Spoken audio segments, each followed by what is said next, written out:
My guest at this time is a 20-year veteran WWE referee. It is our good friend, Jimmy Korderas. Jimmy, welcome back to It's All Greek with me with Jimmy Korderas. Thank you very much. I had to do the Greek accent. That wasn't as good as the Danforth here in Toronto, which is Greektown. But hey, sometimes it comes out. Okay, yeah, no, it was fine. I don't really know. I was not brought up Greek, so I don't really know what. I can't do it. I would be offensive, I think, if I tried to do a Greek accent right now. It's okay. It's okay. I don't take offense. Trust me. Well, Jimmy, it has been a ride, man. The last pay-per-view. I'll ask you about what everybody is talking about coming out of WrestleMania Backlash, and that is the zombies. Jimmy, what did you think of the choice to do a WrestleMania Backlash Zombies Lumberjack match? It was not my cup of tea. That's putting it mildly. Look, I understand the cross promotion with the movie coming out with Army of the Dead and Dave Bautista, who is the connection between that movie and the WWE, which makes total sense. I wish they could have done something a little bit different with the zombies, maybe with a backstage thing or something like that, instead of having them as a main focal point in. Here's my thing. The thing that hurt the most for me was the match was supposed to be designed to help get Damian Priest over. And what happened was the zombies took away all that attention and all that focus that should have been on Damian Priest and him getting over. And in fact, even in winning the match, really did nothing for him. Yeah, I mean, at least can we see Damian Priest summon the zombies, right? Maybe he has the ability to do that, and we didn't know that before, right? Yeah, stand in the ring, do the arrow thing, boom, and all of a sudden, I don't know. I mean, he kind of has a big spooky Undertaker vibe anyway. If he wants to be able to summon zombies, I'm not really against Damian Priest having the ability to summon zombies, Yeah. And I get the fact that it is sports entertainment, but you got to pick your spots sometimes. If you're in production, you're putting together this match is being put together. Do you say anything, Jimmy, or do you just kind of let this one ride because you realize there's movie implications and all these other things going on? I would maybe politely suggest that is there something else we could do with the zombies besides having them a focal point in this match? Sure. Because I would say it. I would say I think they are taking a lot of attention away from the main talent. Yeah. And how do you feel because this was kind of it was a silly match, we'll say, because of the zombies, everything. But Miz legitimately got injured in this, right? He could for up to 9 months. How do you feel about the fact that happened in a match like this? I'm not exactly up to speed on exactly when that injury happened, though. Did it happen? Yeah, I've read it was either a kick from Damian Priest or it was when he was taking the sunset power bomb, I think, to the outside, something like that. So technically speaking, the zombies had nothing to do with the injury, and Miz has been very fortunate throughout his career to be relatively injury-free. So I hate to put it this way, but it's almost like the law of averages caught up with him. Yeah, and it is the zombies weren't there, but I mean, as the referee, Jimmy, in in that match, you got to pretend these are real zombies, right? That's gotta make you you're looking over your shoulder, you're kind of throwing maybe your steps off a little bit because you're trying to react to zombies, right? Right. Yeah. No, absolutely. You're absolutely correct. But at the same time, not overdo it where, again, you're being a distraction as opposed to adding to the spookiness of the situation. So I know that oftentimes when I ask you to dive into the old recesses of your brain, it immediately is too much for you to overtake, But with that said, I just want to kind of know is there a crazy gimmick match that stands out to you that you had to be a part of or participated in that really kind of stands out to you as memorable? Oh, wow. Thinking back over the years, a lot of them involving the boogeyman. Okay. Let's put it that way, because I will say this. A lot of my reactions to the boogeyman when he'd put those worms in his mouth was not me pretending to be grossed out. Let's put it that way, man. There were times where I had to fight back that stuff coming up. You know what I mean? It was nasty, and he seemed to be enjoying it. But stuff like that. The other ones that are tough are, let's say, I remember doing an Inferno match. Oh, Yeah, and see, that's a different kind of. Now you got to be aware of the fire and all that kind of stuff, and also keep an eye out for a talent and know where the fire extinguishers and all the protective material is hiding ringside, so in case it's needed. But as far as being weirdly gimmicky and stuff like that, anything involving the boogeyman used to gross me out. Okay, fair enough. And yeah, man, the Inferno matches. As soon as you said that, it's like because those guys are in the ring, you're ringside. Like, Yeah. how close was you feeling the heat then? I guess during the Inferno matches. Yeah, definitely. Because every once in a while, somebody would take a big bump and the flames would go shoot up, and you're going, oh, okay, I'm backing up here. What, you think I got like this by choice? No, I'm kidding. I wasn't. No. I was like, do you make the joke? And I was like, don't make. Hey, go for it, man. It's cool. I'm good with it. It's okay. So that was kind of the low point of that show. I think was the zombies, right? The high point I think for that show was obviously the main event, Cesaro and Roman Reigns. How do you think Cesaro carried himself in that main event slot there? I think he carried himself very well. I thought the match came off well. I was in fact a little bit surprised at the clean finish. Yeah, I thought there was going to be some kind of Uso interference there in some form or fashion, and it didn't happen. And it actually made me actually enjoy the match that much more. Yeah, not having that interference, and I know people are saying, "Well, it didn't do anything for." Yeah, Cesaro still looked good, and let's be honest, I didn't expect him to win the title. That's just me, but I thought he showed. And I love the pacing of the match because it was completely different from everything else on the show too.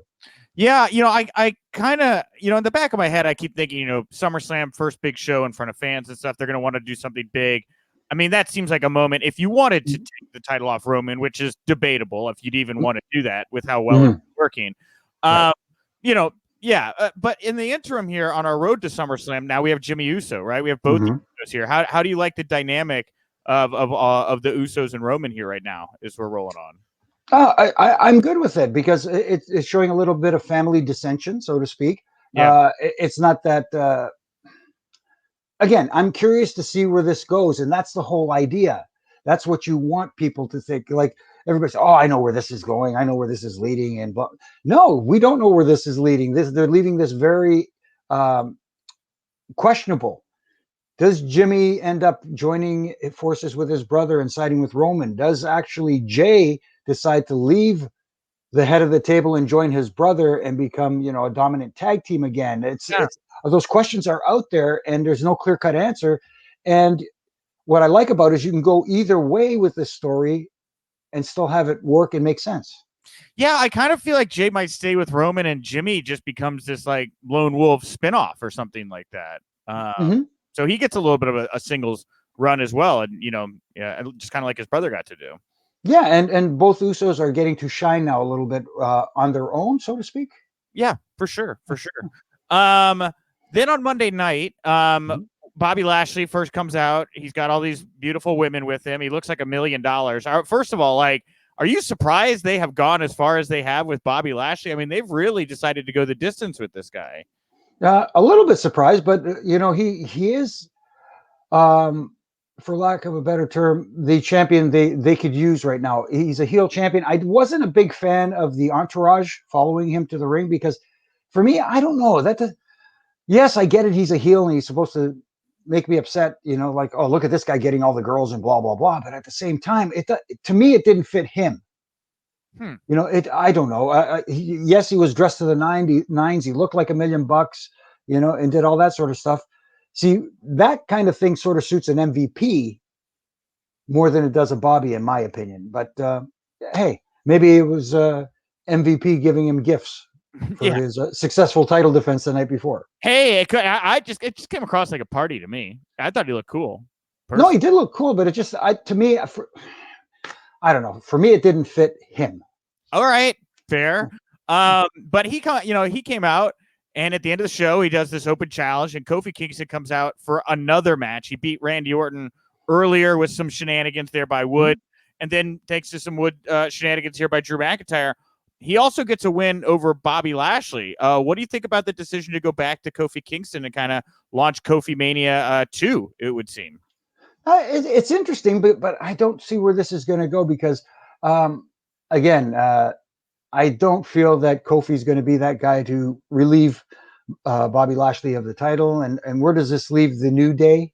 Yeah. Now, do they is it completely separated now with Big E on SmackDown? You've got Xavier and Kofi on Raw. Do they stay together? Do you separate them and have them go their own separate ways? I like them better as a duo. They're more entertaining that way, I think, in my opinion. So I don't mind seeing a small little rivalry between Bobby and Kofi just to get to the next program. Yeah. But at the same time, I don't see Kofi as the guy to unseat him.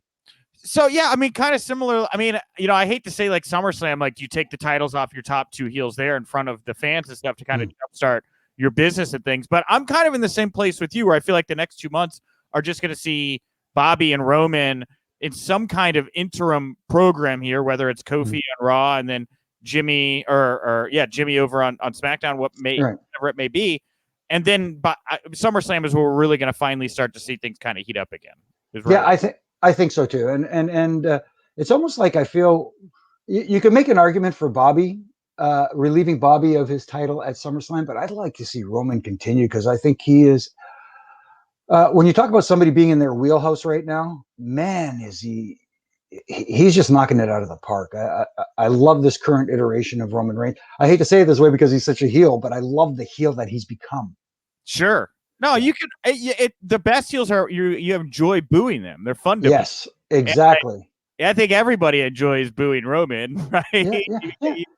See, but here's the funny thing. There's that segment of the audience out there that here's the guy that's been shoved down their throat. So when he was a babyface, they were booing him. Now that he's a heel, he goes, "That's the Roman I want," and now they're cheering the guy. And I'm like, but on the other side of it, at some point Roman Reigns is going to flip back to a babyface. The right place, right? I have to believe that. And because of this run right now, kind of like The Rock's, right? Honestly, he's going to be way hotter on the other side. I'm really interested to see what that looks like when that day comes. Yes, absolutely. Fingers crossed. Yeah. And I brought up the fans coming back. Double or Nothing is going to be here in a week and a half. Jacksonville, full capacity. WWE's hitting the road. Sounds like SummerSlam's going to be in front of maybe a full house here. We don't know. But the business is coming out of hibernation. How much of an impact do you think? Do you think we're going to see a real big resurgence of business here for pro wrestling in just a few months when everything is up and running again? I believe it will start, and I hope so. I absolutely hope so, because this business thrives on a live audience and live immediate reaction and feedback from that crowd.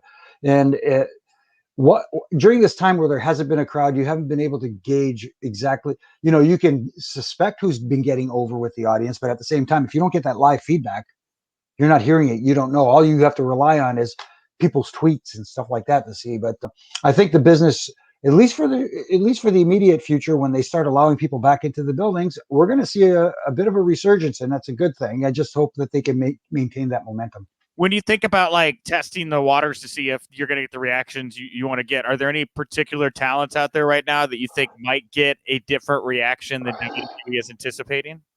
Ooh, man, I'm thinking of both main brands right now, and I hate to, and I don't mean to discredit Impact and all those other guys, but sure. You get guys who are classic heels right now, like an MJF, like a Roman Reigns and stuff like that. But I'm afraid that they might get more of a positive reaction because people are happy to see these guys live now. Yeah. Maybe they're not cheering them specifically, but now I get, oh, cool, I get to see these guys live in front of me instead of on my TV screen. This is so great. I would, dude. And I was in the Raw arena the night after WrestleMania, the night that Roman Reigns beat The Undertaker. And I don't know if you remember, but it was like 10 straight minutes of booze, top of the show. And then he said, like, this is my yard, and he left, and to have that recreated where he comes out, now he's a heel though, but everybody cheers him for 10 straight minutes. They don't stop cheering him. And that's pretty wild, man. I haven't really thought of something like that. That's crazy. I'm just I'm speculating here, but I want to, as a traditionalist too, I want heels to be booed. I want baby faces to be cheered for the right reasons. Yeah. Well, you do your job too well anymore. You get applause. Exactly.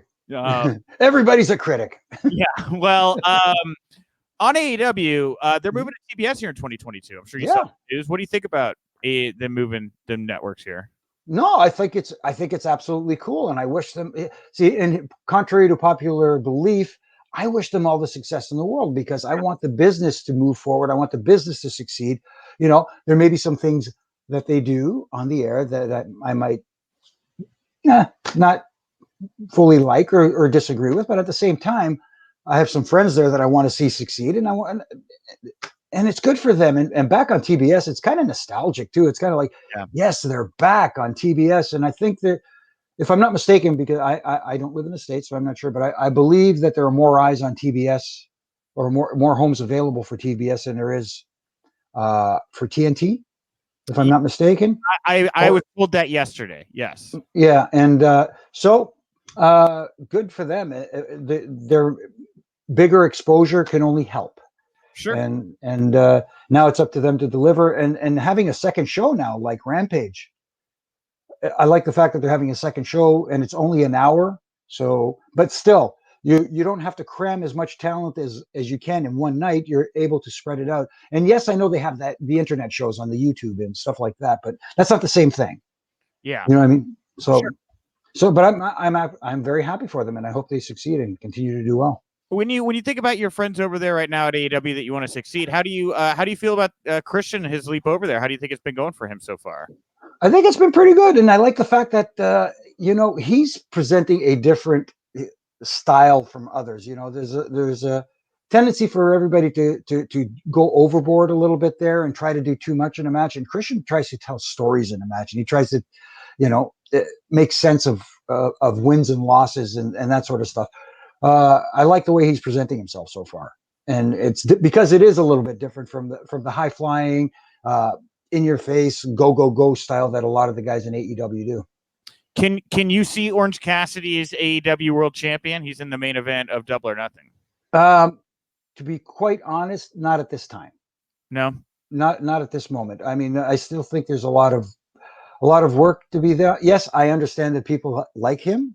I like that fans are gravitated towards him, but I don't see that right now. I also don't see a world champion who just stands there and kind of smiles with his sunglasses on and doesn't say much. But then again, there probably have been those guys. Let's put it, and no disrespect to the great Bruno Sammartino. He wasn't a great promo back in the day either, but at the same time, there was that presence. Orange Cassidy doesn't have that same presence. He's got that cool factor, but that's about it. I want to ask you, there's been a couple, there's been like a whole flood of documentaries and biographies recently in the pro wrestling space. Yeah. Want to get your take. I don't know if you had any thoughts on the Randy Savage biography. I had a chance to see it. I know that you had worked with Randy, and a lot of people seem to have opinions about how that particular piece played out. Yeah, I know a lot of people. The term I heard a lot was it seemed like a little bit of a hit piece at times, and that they went a little bit out of their way to tear him down a little bit. Now, I got along with Randy just fine. I didn't have an issue with him, but at the same time, watching that documentary, I wish they didn't focus so much on the negativity, because everybody, even, the Shawn Michaels thing, they showed the negativity, but it didn't seem to be that much of a punch in the face, if that makes sense. You know what I mean? But this, for some reason, the Randy one seemed to stand out a lot more. Yeah, the Randy one, I think it was just because of the characters like Bubba the Love Sponge and Gorgeous George that came on that seemed like they wanted to kind of have a narrative, you know what I mean, that was not positive. Yeah, exactly. And I don't know Bubba the Love Sponge, but he did not help the situation at all. You're a better man for it. Yeah. I like the Pillman Dark Side of the Ring episode a little bit more. Now, do you have any interesting stories about working with Brian? He seems like a very kind of eclectic character. Well, I was fortunate enough to get to work with him, but I didn't have a cool relationship with him. That we were friendly, and that sort of thing. And a lot of it had to do with the fact that I was Canadian, and he did his time in Calgary and stuff like that. So there was that connection there, but we weren't like buddies or anything like that. So I didn't get to see him outside of.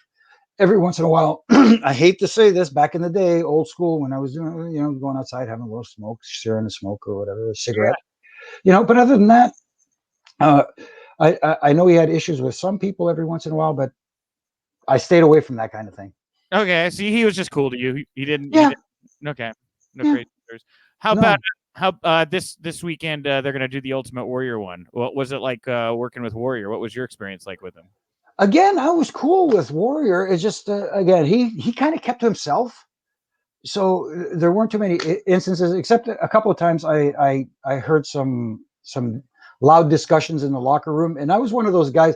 You want to be hanging by the door to hear what they're talking about, but at the same time, you don't want to be caught hanging by the door listening to what they're talking about. So it happened every once in a while. I remember one time, for some reason, Andre, when he was working with Andre, I'm sure you may have heard this story, but they used to do a spot where Warrior would hit the ropes, running clothesline, and Andre would stagger a little bit, and after about the third or fourth one, Andre would stagger back into the ropes and tie himself up in the top and middle rope. Classic.